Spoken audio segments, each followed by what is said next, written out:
माली परेशानी, पहली बात तो ये कि इतनी बड़ी परेशानी नहीं जिसको सवार किया जाए। आयत पढ़ूंगा कुरान पाक की और मेरा ख्याल है कि बहुत सारी परेशानियां तो कुरान मजीद के लफ्ज़ों से दूर हो जाएंगी। सूरह हूद है, उसकी आयत नंबर 6 है, 12वें सिपारे की पहली आयत है। क्या अंदाज है और मेरे रब का कितना मन मोह लेने वाला और दिल को छू लेने वाला अंदाज है।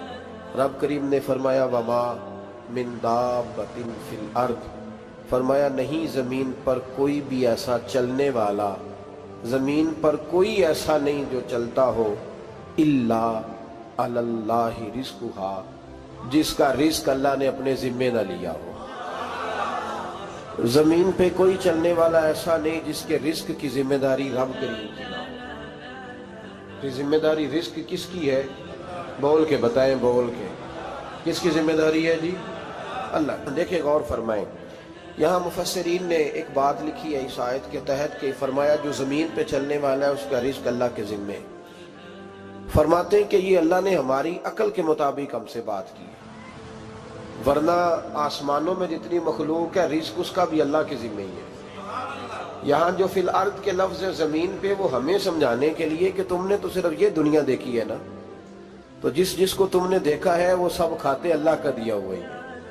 तो जो हमने देखा था रब करीम ने उसके मुताबिक हमें समझा दिया। फरमाया कुछ तो तुमने देखे ही नहीं, चलो उनकी तुमसे बात नहीं करते, पर जो तुमने देखे हैं उन सब का रिस्क किसके जिम्मे है? अल्लाह के। मेरे रसूल करीम सैयद आलम सल्लल्लाहु ताला अलैहि वसल्लम कुरान मजीद की जब तर्जुमानी करते, वजाहत करते, तो महबूब पाक सल्लल्लाहु अलैहि वसल्लम भी कोई इश्काल रहने नहीं देते थे, कोई इश्काल नहीं रहने देते थे। मेरे महबूब करीम अलैहिस्सलातु सलाम ने फरमाया अल्लाह पे भरोसा रख के सवेरे निकल जाना रिस्क की तलाश में। किस पे भरोसा रखना है? निकलना तुम्हारे जिम्मे है। ये ना कहना कि घर बैठूंगा तो यही आएगा, निकलना तुम्हारी जिम्मेदारी है। जितनी जिम्मेदारी है वो पूरी करना। अल्लाह पे भरोसा करके निकल जाना तुम्हारी जिम्मेदारी है। रब का जिम्मा है तुम्हें रिस्क देना, वो जरूर तुम्हें रिस्क पहुंचाएगा। या रसूल अल्लाह सल्लल्लाहु अलैहि वसल्लम किस तरह पहुंचेगा? तो जरा हुजूर के लफ्जों का हुस्न भी देखिए।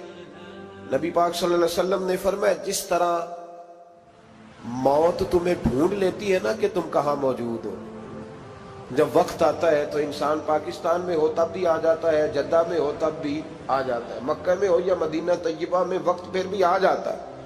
फरमाया जिस तरह मौत तुम जहां भी हो तुम तक पहुंच जाती है ना, इस तरह तुम्हारा रिस्क भी तुम जहां मौजूद होते हो अल्लाह वहां पहुंचा देता है, पहुंचा देता है। तो या रसूल अल्लाह सल्लल्लाहु अलैहि वसल्लम किस अंदाज में? तो फरमाया निकल जाना तुम्हारी जिम्मेदारी है। फरमाया सवेरे परिंदे भी निकल जाते हैं और शाम को जब लौटते हैं तो अल्लाह उन्हें पेट भर के रोजी अता फरमाता है। हालांकि उनको नहीं पता होता हमारा कारखाना कहाँ है, हमने कहाँ जाके मजदूरी करनी है। उनको नहीं पता होता कि हमारा दफ्तर कहाँ है, हमने किस ऑफिस में बैठना है। उनको नहीं पता होता कि हमने कहाँ जाके माल खरीदना है और कहाँ से हमने फिर उसको दोबारा बेचना है।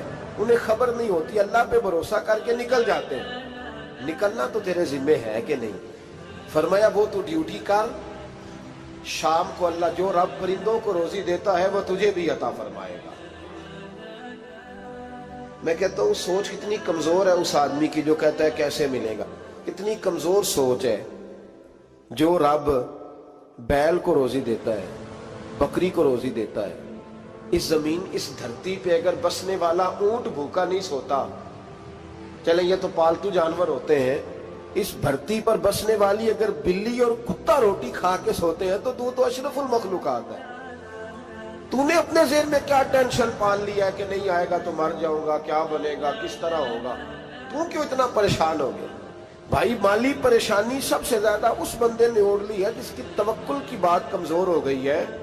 तू सीधी तवज्जो अपने रब करीम की जानिब रख, सीधी तवज्जो अल्लाह की जानिब कर। रब फरमाता है जिम्मा तेरा नहीं, जिम्मा मेरा। लेकिन ना तनख्वाह एक आती है घर में, जब एक बच्चा होता है तो तब भी काम चलता है, जब अल्लाह 2 बच्चे दे दे फिर भी उस तनख्वाह से काम चलता है, जब 3 हो जाए फिर भी चलता है, जब 4 हो जाए नहीं। आप ना भी बोले तो बात तो सही है, बहरहाल काम फिर भी چلے اسی تنخواہ میں سے جب بندہ بڑے بیٹے کی شادی کر کے بہو بیاہ کے لے آئے تو پھر بھی کام چلتا ہے، اور جب اس بیٹے کو اللہ بچے عطا کر دے تو اسی گھر میں، اسی آنگن میں، اسی چھت کے نیچے کام چلتا ہے، تو پھر تو مان جانا کہ چلانے والا تو نہیں، چلانے والا کوئی اور ہے۔ پھر تو مان جا کے چلانے والا کوئی تو اس وقت جب تنخواہ تیری لگی تھی تو کہتا تھا ابا ابھی میری شادی نہ کر، میں بیوی کو کیسے کھلاؤں گا؟ تو وہی شخص ہے جس کی چھت کے نیچے پھر 1.5 درجن پوتے بھی پل رہے اور گزارا ان کا بھی ہو رہا ہے۔ تو رزق کا ذمہ کس کا ہے؟ اللہ کا، اللہ کا ذمہ۔ اب ہمیں پتہ ہے پہلی بات تو پریشانی اس لیے اتار دینی چاہیے کہ ذمہ ہمارا ہے ہی نہیں۔ اب دوسری بات یہ کہ ذمہ داری کس کی ہے؟ اللہ حکیم بھی ہے اور علیم بھی ہے، حکیم بھی ہے اور جانتا بھی ہے اور اسے پتہ بھی ہے کہ دینا کس طرح ہے۔ اب ہم پتہ کیا کہتے ہیں؟ کہتے ہیں وہ جو بندہ پجاروں میں بیٹھا ہے وہاں اسے نہیں بیٹھنا چاہیے تھا، اور میرا حق تھا۔ تجھے زیادہ پتہ ہے کہ اللہ کو؟ بول کے بتانا کس کو پتہ زیادہ ہے؟ کیوں جی؟ تو آپ اصل ٹینشن پتہ کب لگتی ہے؟ جب بندے کہتے ہیں نہیں وہ پجاروں میری تھی، میرا حق تھا۔ وہ جب گزرتی ہے نا پاس سے مہران کے تو مہران والا ٹینشن بڑی لیتا ہے، حالانکہ اللہ کو زیادہ پتہ ہے کہ وہ حق۔ ایک بات اپنے ذہن میں یاد رکھ لیں، رٹ لیں کہ جو میرے لیے بہتر تھا میرے رب نے مجھے دے دیا، تو بات ختم ہو گئی۔ بس وصل اچھا ہے نہ فراق اچھا ہے، یار جس حال میں رکھے وہی حال اچھا ہے۔ بس جو میرے حق میں بہتر تھا میرے رب نے مجھے، مسئلہ یہ ہے کہ تو اس پہ راضی ہونے کو تیار نہیں۔ حضرت علی کرم اللہ تعالیٰ وجہ الکریم نے میرے نبی پاک کی ایک حدیث بیان کی ہے، اور جناب علی جب یہ حدیث بیان کیا کرتے تھے تو حضرت مجاہد فرماتے ہیں یوں لگتا تھا کہ جیسے حضرت علی ہمیں ہر پریشانی سے نکال رہے ہیں۔ مولا علی شیر خدا رضی اللہ تعالیٰ عنہ فرماتے ہیں کہ مجھے میرے نبی پاک صلی اللہ علیہ وسلم نے ایک طریقہ دیا تھا ٹینشن فری ہونے کا۔ آپ فرماتے ہیں مجھے تو بڑا راس آیا ہے، تم بھی اگر کر لو گے تو تمہیں بھی فائدہ دے گا۔ کہا وہ کیا؟ حضرت علی کہنے لگے محبوب علیہ السلام نے فرمایا تھا لوگوں تم اللہ کے دیے ہوئے تھوڑے رزق پہ راضی ہو جاؤ، وہ تمہاری تھوڑی عبادت سے تم سے راضی ہو جایا کرو۔